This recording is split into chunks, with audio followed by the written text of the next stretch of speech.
Já havia vários anos que Danae, uma bela princesa de cabelos vermelhos, fora confinada numa alta torre de bronze.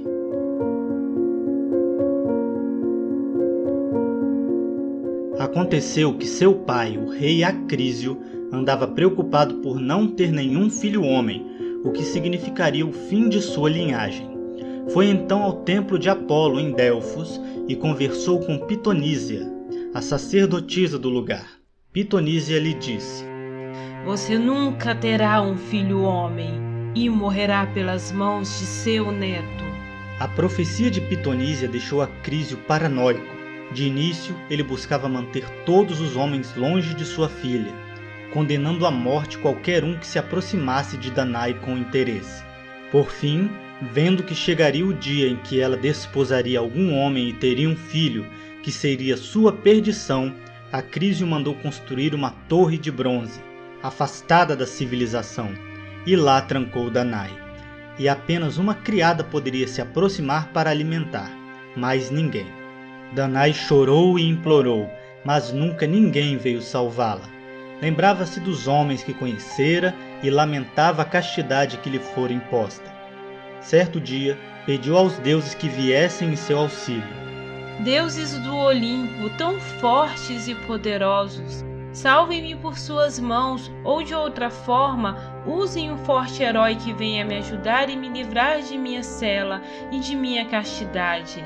Aquele que me ajudar, seja Deus ou homem, entregarei a minha virgindade. O pedido de Danae subiu até o Monte Olimpo, onde o Senhor dos Deuses escutou seu lamento. Compadecido pela moça e encantado por sua beleza, Zeus decidiu livrá-la tanto de sua prisão quanto de sua castidade. Zeus veio à torre de bronze na forma de uma chuva morna e convidativa. Danae foi até a janela para deliciar-se com a chuva repentina, mas logo descobriu que não era uma chuva qualquer. As gotas correram por seu corpo como se fossem as mãos de um amante.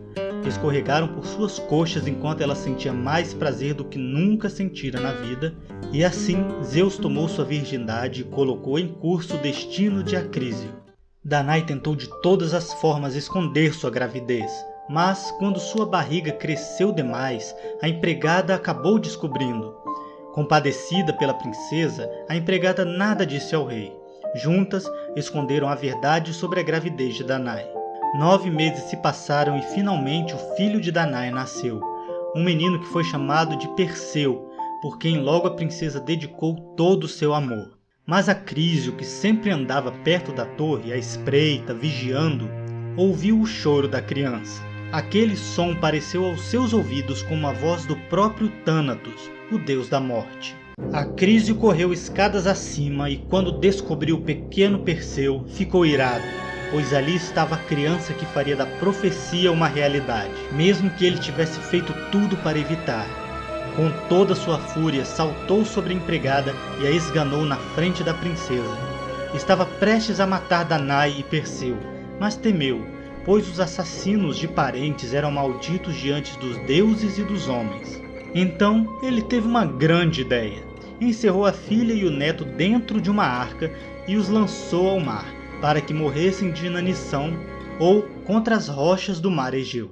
Eu sei que não faz muito sentido, já que ele tinha medo da punição divina contra os assassinos de parentes, mas gosto de imaginar que na mente de Acrísio se passava a seguinte justificativa: eu só jogo eles no mar, quem mata é Zeus.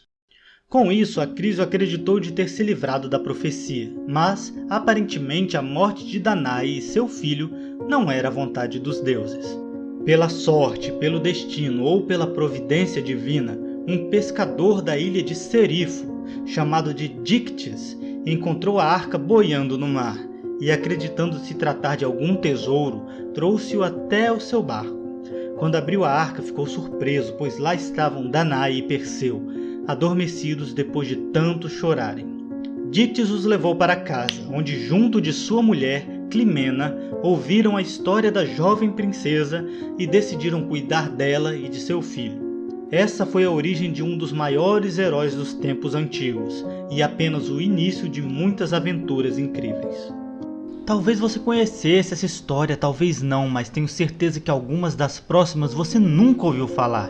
Então se inscreva para acompanhar os lançamentos.